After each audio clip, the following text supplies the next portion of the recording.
Part 1, My Haunted School in Geylang. My primary school is over 125 years old. During the Second World War, it served as a military hospital. During my 6 years there in primary school, there were many interesting happenings.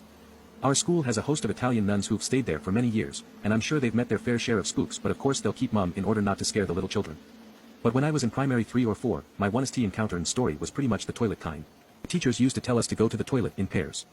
Never really understood why, but perhaps this is the reason. When my buddy and I went to the toilet that day, presumably the most haunted toilet in the school was at the one-st floor at the corner near the back of the school in a secluded corner. Worst, it was always dark there. We both went into cubicles, they still had the squatting ones that time, to do our business.